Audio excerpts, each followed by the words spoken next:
Hi everyone, कैसे हैं आप सब। चलिए आज एक पिकअप पाइल रीडिंग लेके आ गई हूँ आप लोगों के लिए, आपके पार्टनर की करंट फीलिंग्स के ऊपर। ठीक है, तो 2 पाइल मैं क्रिएट करूँगी अभी।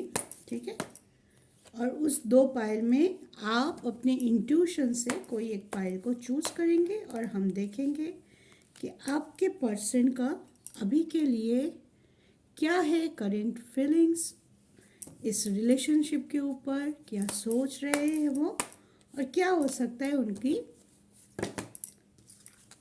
Next move. ठीक है, तो गिव मी 1 मिनट, जस्ट मैं पाइल बना लूँ।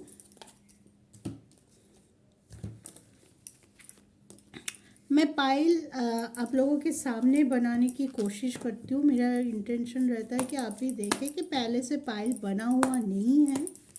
ठीक है, तो प्रॉपर शफलिंग के बाद मैं पाइल बनाती हूँ। अगर आपको ये बोरिंग लगता है या इस चीज़ को आप देखना नहीं चाहते तो इस पार्ट को आप स्किप कर सकते हैं। मैं कमेंट सेक्शन में दे दूँगी पाइल के हिसाब से टाइम स्टैम्प। डायरेक्ट अपने चूज़ किए गए पाइल की टाइम स्टैम्प पे जाके आप अपनी रीडिंग पे फोकस कर सकते हैं। ठीक है, not an issue, not an issue. जैसे आपको सूटेबल लगे, जैसे आपको अच्छा लगे, आप वैसे कर सकते हैं।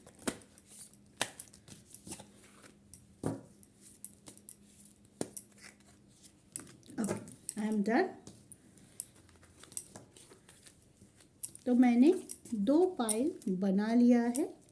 ठीक है, ये पाइल नंबर 1 और ये पाइल नंबर 2। ठीक है, आप लोगों को और ज़्यादा अच्छे से ये करने के लिए मैं इस पाइल में ये ब्लू कलर की मेरी अंगूठी रख रही हूँ और इसमें ये डायमंड वाला अंगूठी रख रही हूँ।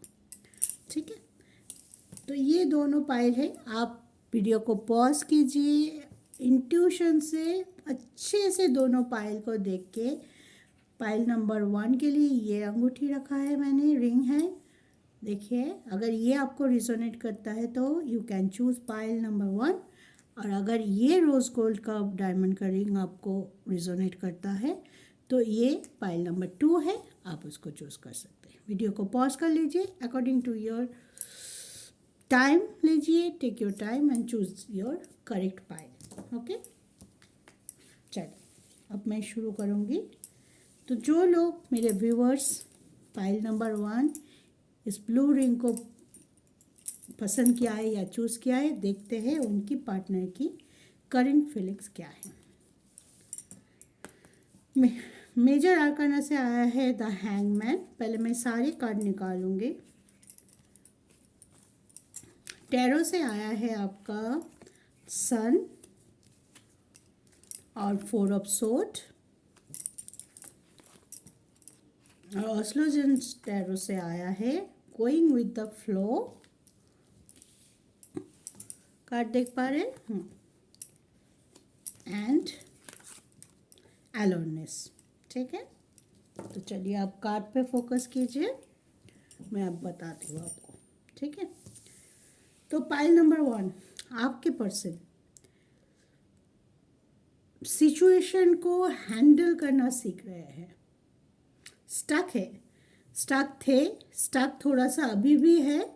अपने आप को भीड़ से, थोड़ा बोलते हैं ना, भीड़ से हालक होके सोचना, या खुद को इतने दिनों तक वो बहुत क्राउडेड थे, बहुत लोगों की बहुत सी बातें, बहुत सी मैनिपुलेशन, बहुत सी डोमिनेंसी को सहन किया है। कुछ गलत डिसीजन लिए हैं अपने लाइफ में, कुछ ऐसे किया है जिसके लिए अभी जो स्टेज में हो है वहाँ से जब वो देखते हैं उस तरफ तो उनको लग रहा है कि ऐसे बच्चों की तरह हरकतें मैंने कैसे कर लिया। I am intelligent, I am a grown up individual, मेरे से इतनी गलतियाँ कैसे हो गई। तो एक सेल्फ रियलाइजेशन मोड पे ऑन है, बहुत शांत है। मे भी हो सकता है आपसे भी अपने फीलिंग्स एक्सप्रेस नहीं कर पा रहे। आप इस टाइम उसको थोड़ा सपोर्ट दीजिए। ठीक है, क्योंकि इस टाइम वो आपसे बात नहीं करना चाहते हैं, इस वजह से बात नहीं कर रहे हैं, आपसे वो दूर जाने की कोशिश कर रहे हैं, इस वजह से आपको अवॉइड करना चाहते हैं। अगर ऐसे आप सोच रहे हैं तो ये बात नहीं है।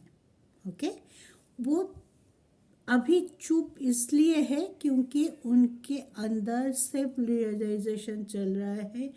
वो अपनी गिल्ट से खुद लड़ रहे हैं कि मैंने ऐसा कैसे कर दिया, ऐसे मैं इतना हर्ट कर दिया मैंने कि कुछ भी बिना सोचे समझे मैं कुछ भी कर गई, कुछ भी बोल गई, जिस वजह से मेरे पर्सन जिससे प्यार है, पैशन भी है, परवाह भी है आपका, लेकिन कहीं ना कहीं उनके बिहेवियर से आप बहुत अंदर अंदर चोट पाए हुए हैं।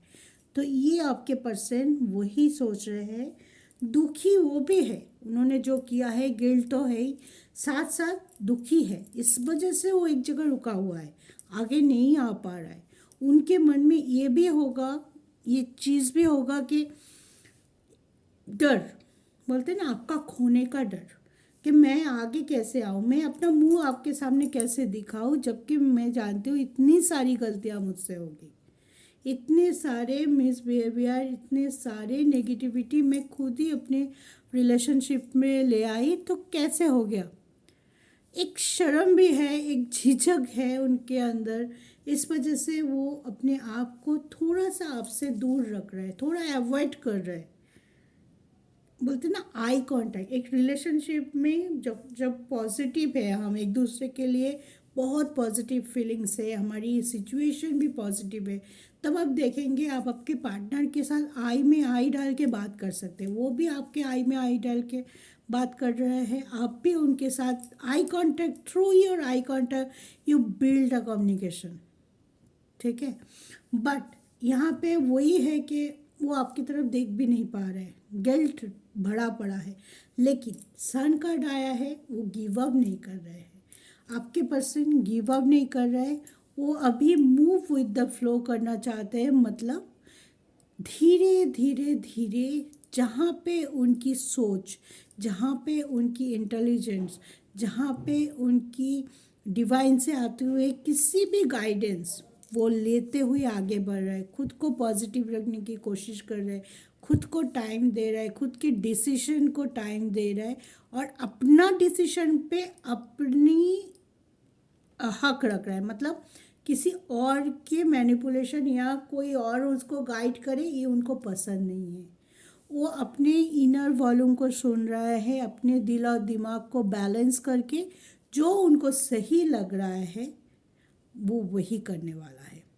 उनका नेक्स्ट स्टेप हो सकता है कि आपके पास आए, अपने गिल्ट को एक्सेप्ट करे, जो भी हुआ है उसको एक्सेप्ट करे, आपके सामने एक्सेप्ट करे, एंड आपको लेके फ्यूचर की प्लानिंग करे। इसके बाद में भी आप लोगों में से बहुत सारे लोग ये देखेंगे, ऑब्जर्व करेंगे अपने पार्टनर की तरफ से कि पहले से आपके पार्टनर बहुत ज़्यादा फ्यूचरिस्टिक बातें कर रहा है आपके रिलेशनशिप को लेके। पहले जब भी आप इस बारे में बात किए होंगे वो अवॉइड करने की कोशिश कर रहा था, या तो बोले होंगे कि अभी तो बहुत टाइम है हमारे पास, ये सब सीरियस बात करने की क्या ज़रूरत है अभी से। लेकिन अभी क्या होगा, अब रियलाइज़ करेंगे कि आपको लेके वो फ्यूचर देखने शुरू कर दिया है, वो फ्यूचर की बातें ज़्यादा कर रहा है।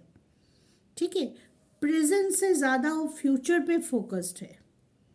तो ये एक रीज़न होता है, आपको समझ जाना चाहिए कि ये पर्सन आपको लेके कितना सीरियस है। अगर वो सीरियस नहीं होता तो फ्यूचर की बात नहीं करता, प्रेजेंट में जीता, आज कितने टाइम आपको हक किया, आज कब मिल रहे हो, कल भी मिलेंगे, ऐसी बातें होती। ठीक है, लेकिन आप जब भी अब इसके बाद ये एनर्जी अगर आप क्लेम करते हो, आपके साथ रिजोनेट करता है, तो आप देखेंगे कि ये बंदा या बंदी जिसके बारे में आप देख रहे हैं, ये चूज़ किया है पाइल नंबर 1, तो आप देखेंगे कि वो कितना फ्यूचर के बारे में बात कर रहे हैं, दोनों के साथ लेके बारे में चल रहे हैं, दोनों को आगे चल के क्या क्या मुसीबतें झेलना पड़ सकते हैं, कैसे उसकी प्रॉब्लम को सॉल्व करेंगे, उस सॉल्यूशन के ऊपर बात कर रहे हैं। ना कि आज मैं कितना खुश हूँ, आज दुखी हूँ, कितना देर तक बात किया, उसमें फोकस है, कल पे फोकस है।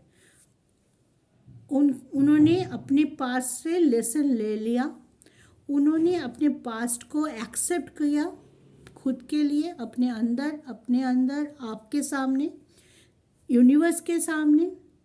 मे बी जो जिसके पर्सन थोड़ा ज़्यादा शाई है वो शायद आप तक गिल्ट को तो कन्वे कर देंगे, लेकिन आपके सामने आके शायद वो एक्सेप्ट नहीं कर पाएंगे, लेकिन आपको समझ में आ जाएगा कि ये बंदा सीख के आया है, ये अपना गिल्ट को एक्सेप्ट किया है, अपनी गलती को मान लिया है।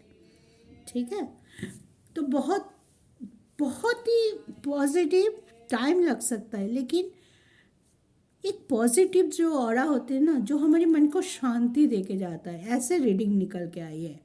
सिर्फ हम बोलते आ रहे हैं आपके साथ रियूनियन करना चाहते, यहाँ पे भी हम चाहते, हमारी मन में एक बात उठती है कि रियूनियन के बाद क्या, आके सिर्फ सॉरी बोला, फिर हम घूमने लग गए, फिर हम एक साथ क्वालिटी टाइम बिताने लग गए, लेकिन फ्यूचर का क्या।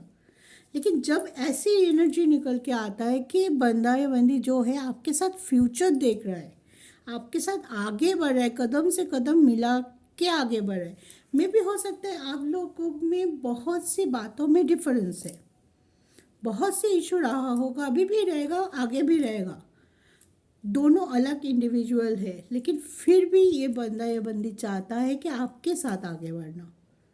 तो ये होता है टोटल एक्सेप्टेंस। तो यही दिखाई दे रहा है पायल नंबर 1 में।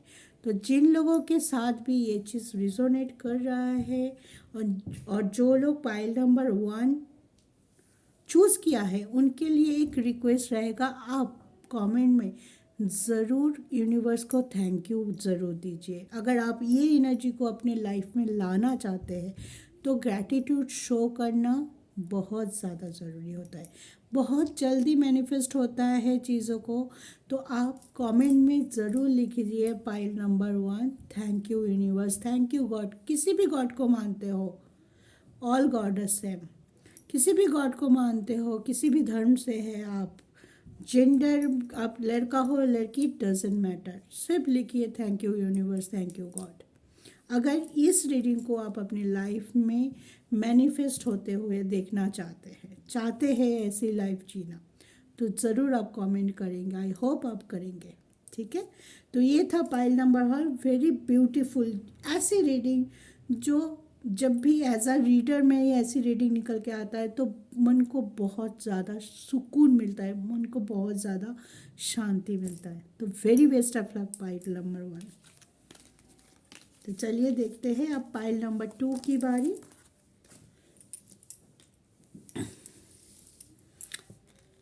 पाइल नंबर 2, जो लोग ये rose gold diamond ring choose किए थे उनके लिए आप देखने वाले हैं। कमेंट में अलग अलग टाइम स्टैम्प में दे दूंगी, पहले ही बता दिया है, तो उसके हिसाब से आप मेला पाइलिंग बनाना से दूसरे पाइल को अवॉइड कर सकते हैं। इफ़ यू वांट, आप सिर्फ अपने पाइल पे फोकस कर सकते हैं। ठीक है, मेजर आर्काना से आप लोगों के लिए आया है द फूल, टैरो से आया है आप लोगों के लिए the hermit and 10 of sword, and ऑस्लोजन टैरो से आया है एग्जिस्टेंस एंड फ्लावरिंग। ओके, थोड़ा पास ले आओ ना, देखने में आसानी होगी आप लोगों को।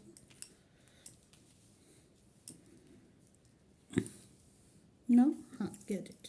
ओके, तो पाइल नंबर 2,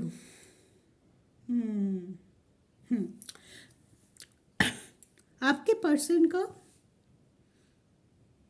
कुछ तो ऐसे चल रहा है जो वो खुद ही नहीं समझ पा रहे कि उनके लाइफ में चल क्या रहा है।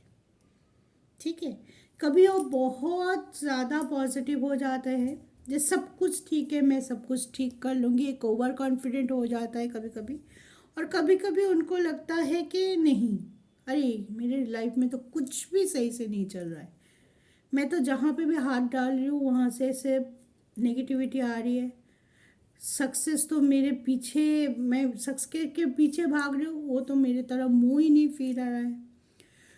किसी भी फ्रंट में अगर आपके पर्सन सोच रहे हैं कि मेरा रिलेशनशिप अच्छा नहीं चल रहा है, मेरा करियर अच्छा नहीं चल रहा है, मैं स्टक हूँ, मैं परेशान हूँ, मुझे रास्ता नहीं दिखाई दे रहा है, क्यों क्यों इतनी कन्फ्यूजन एनर्जी पे है? अगर मैं उसका जवाब दूँ तो मैं बोलूँगी उनकी खुद की कर्मा, उनकी खुद की कर्मा इसमें इन्वॉल्व है। ठीक है, उन्होंने जो भी किया है उनका एक हिसाब किताब अब चल रहा है। उन्होंने अपनी लाइफ को खुद ही बहुत ज़्यादा मेस कर लिया है। मे बी बहुत लाइट एनर्जी में थे, बहुत बचकानी हरकतें थी, या मैं बोलूँ कि सीरियसनेस की कमी थी।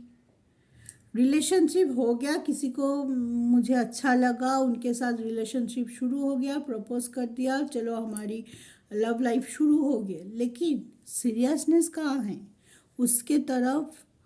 वो अफेक्शन कहाँ है? वो डेडिकेशन कहाँ है? वो फोकस कहाँ है? हर चीज़ मिसिंग है। ठीक है, हर चीज़ मिसिंग है। अगर इतनी कैजुअलिटी के साथ अगर आप एक सीरियसनेस को कन्वे करते हैं अपने लाइफ में, तो वहाँ पे आपको स्टकनेस के अलावा और कुछ नहीं मिलेगा। अभी पाइल 2 के जो पर्सन हैं, जो लोग पाइल 2 चूज़ किया है, उनके लिए मैं यही बोलूँगी, अपनी सोच में, अपने कर्मा में आपके पर्सन उलझा हुआ है।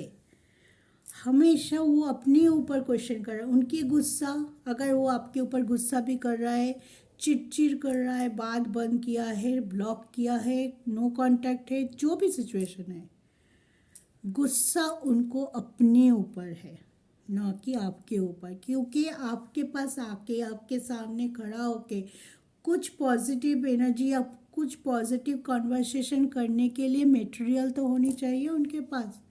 वो खुद को डिफेंड ही नहीं कर पा रहे, खुद के पास ही उनके लिए कोई ऐसी क्लू नहीं है, ऐसी बात नहीं है कि वो खुद को डिफेंड कर पाए। क्योंकि अभी वो जानते हैं कि हाँ, जो भी हो रहा है मेरे ही कर्मों का फल मुझे मिल रहा है। और वही चीज़ आपको, आप उनके साथ जुड़े हुए हैं। जब भी हम किसी रिलेशनशिप पे आते हैं तो हम अपने पार्टनर के साथ जुड़े हुए होते हैं। हम आपके पार्टनर के साथ जुड़े हुए होते हैं। तो उस टाइम क्या होता है? उस टाइम ये होता है कि उनका कर्मा 80% अगर उनको भोगना पड़ता है, तो 20% की जो तेज़ लपटे, आग की लपटे, वो आप तक भी पहुंचते हैं ना, आपको भी इफेक्ट कर जाता है उनके लिए, क्योंकि आप जुड़े हुए हो, एक रिलेशनशिप पे हो। ठीक है, अब अभी आप दोनों के बीच में यही चल रहा है, यही रेशियो चल रहा है कि वो अपने आप की स्टकनेस पे, अपनी कर्मा में इतने उलझे हुए हैं कि आपके तरफ क्या हाथ बढ़ाएंगे। वो तो खुद ही, मतलब हाथ बढ़ाने के लिए कॉन्फिडेंस होने की ज़रूरत है। हाँ, मैं ठीक हूँ, मैं किसी और को सहारा दे सकती हूँ या किसी और से सहारा मांग सकती हूँ। हाथ बढ़ाने का मतलब वही होता है। ठीक है, अगर सहारा देने की कॉन्फिडेंट है तो खुद को पॉजिटिव करने की भी कॉन्फिडेंट होना चाहिए। खुद की नेगेटिविटी से बाहर आना, खुद की अगर कहीं पे स्टार्कनेस है, जैसे कि थर्ड पार्टी कंडीशन हो सकता है, उनकी फाइनेंस हो सकती है, उनकी कहीं कहीं झूठ हो सकती है कि आपको इम्प्रेस करने के लिए बहुत झूठ बोला होगा, जो सब उसके सामने आ गया है, आपके सामने भी, उनके सामने भी। ठीक है, तो उस चीज़ पे क्या हुआ है, उनकी एग्जिस्टेंस पे बात आ गई है। अभी ना वो आपके सामने आके खुल पा रहा है, ना आपसे मदद मांग पा रहा है। ठीक है, लेकिन यहाँ पे फ्लावरिंग का कार्ड है, एग्जिस्टेंस का कार्ड है, हार्मिट का कार्ड है। ये तीनों कार्ड को अगर इस एनर्जी को हम रखें और समझने की कोशिश करें इस सिचुएशन को, तो हम बोलेंगे हाँ, आपके पर्सन इस सिचुएशन से बाहर ज़रूर आएंगे। ये नहीं है कि यहीं पे रह जाएंगे। अभी स्टक है, अभी बहुत स्टक है, बहुत कार्मिक सिचुएशन में बंधा हुआ है, लेकिन आपकी जो पर्सन है वो नई तरीके से शुरुआत ज़रूर करेंगे। डिवाइन उनको वो रास्ता ज़रूर दिखाएंगे। ठीक है, क्योंकि बहुत सारे जब उलझ जाते हैं हम, हमारे सामने जब कोई रास्ता नहीं होता है, कहीं से भी कोई लाइट की रोशनी हमारे तक नहीं पहुंचता है, उस समय डिवाइन अपना काम करता है। डिवाइन आता है उनके हाथ पकड़ के, हमारी हाथ पकड़ के, बोलते हैं ना, हमारी कश्ती को किनारा लगाते हैं। तो डिवाइन से इनको गाइडेंस किसी ना किसी तरीके से आपके पर्सन को वो गाइडेंस ज़रूर मिलने वाला है, ठीक है।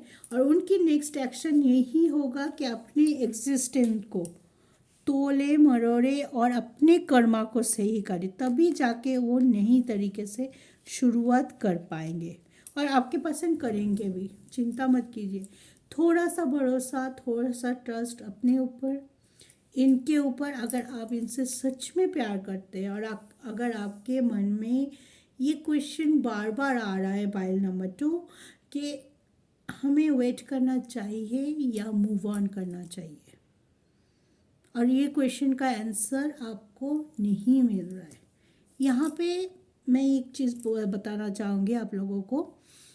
जब ये क्वेश्चन आता है हमारे सामने, हम वेट करें या मूव ऑन करें, हमारे अंदर ही इसका जवाब होता है। कैसे? आप बोलेंगे कैसे?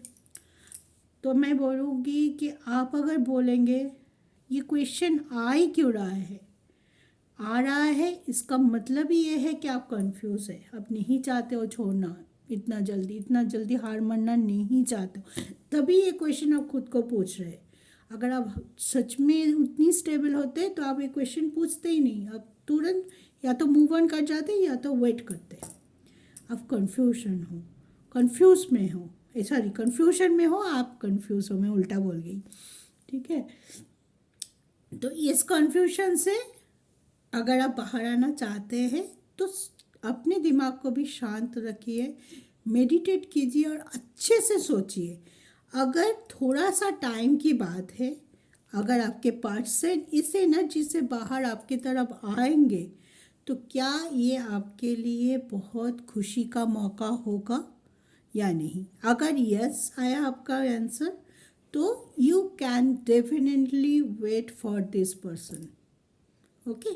अगर आपका आंसर नो में आया, आप खुद से ही आंसर क्वेश्चन पूछो और उसका आंसर अगर नो में आया कि इस एनर्जी से अगर आपके पर्सन बाहर आके आपके साथ रियूनाइट हो पाए, आपके साथ जुड़ पाए, तो क्या आप वेट करोगे। अगर नो आया यू डेफिनेटली मूव ऑन, ठीक। तो इसमें आपको भी इक्वली पार्टिसिपेट करना है। आपके पर्सन कर रहे हैं, नए तरीके से शुरुआत कर रहे हैं, अपनी कर्मा को ठीक करने की कोशिश करे जा रहे हैं, लेकिन टाइम इसमें पाइल 1 से भी थोड़ा ज़्यादा लग सकता है। पाइल 1 बहुत सा रास्ता आगे आ चुका है, इसके लिए थोड़ा सा स्टार्कनेस अभी भी है, क्योंकि कर्मा इन्होंने बहुत ख़राब कर चुका है। उसको क्लीन्स अप करके जो कर्मा पास्ट में है उसको लेट गो करके क्लोजर देके पूरी तरह से आपके पास आने में टाइम लगेगा, डेफिनेटली टाइम लगेगा। लेकिन अगर आपके तरफ से वो पैशन है इनके लिए, आप वेट करने के लिए रेडी हो, तो आई विल सजेस्ट कि आप वेट कीजिए। आपके पर्सन जब भी आपके पास आएंगे तो देखिए आप खुद महसूस करोगे he will become a new man या वुमेन, जो भी है आपके पर्सन, है। देखेंगे कि उनकी तरफ जो चेंजेस आए हैं उनके अंदर, इस प्रोसेस में उनके लेवल पे जो चेंजेस आया है, वो चेंजेस आपको बहुत ज़्यादा सेटिस्फाई करने वाला है, वो चेंजेस आपको बहुत ज़्यादा खुश करने वाला है। आप उसमें अपने आप को देख पाएंगे, आपके फ्यूचर को देख पाएंगे, इतना गारंटी तो देते हैं हम, ठीक है। तो ये था पाइल नंबर 2। तो यूनिवर्स को ग्रैटिट्यूड दीजिए, मेडिटेट कीजिए, हमेशा पॉजिटिव एनर्जी में रहने के लिए सोचिए। आपके सबकॉन्शियस माइंड, आपके कॉन्शियस माइंड दोनों को लेवल अप कीजिए। कोई भी नेगेटिविटी, कोई भी सोच, कोई भी इन्फ्लुएंस वहाँ पे घर ना कर पाए, बस इतना आप कीजिए। देखना आपके पर्सन कितना जल्दी आपके पास आता है, ठीक है। तो best of luck pile number 2। Comment करके मुझे ज़रूर बताइएगा और ग्रैटिट्यूड दीजिए कमेंट में, बहुत जल्द मैनिफेस्ट होता है, जानते हैं। ग्रैटिट्यूड आप लोग नहीं देते, लाइक तो करते, कमेंट में ग्रैटिट्यूड दीजिए। ईश्वर को देना है, यूनिवर्स को देना है, ठीक है। तो ऐसे ही स्वस्थ रहिए, आज क्या होगा मुझे। स्वस्थ रहिए, be happy, be positive and trust और भरोसा अपने ऊपर, अपने पार्टनर के ऊपर। ये मैं बार बार बोलती हूँ, रिलेशनशिप में ये बहुत बड़ी चीज़ है, इसको थामे रखिए। जय शिव शक्ति।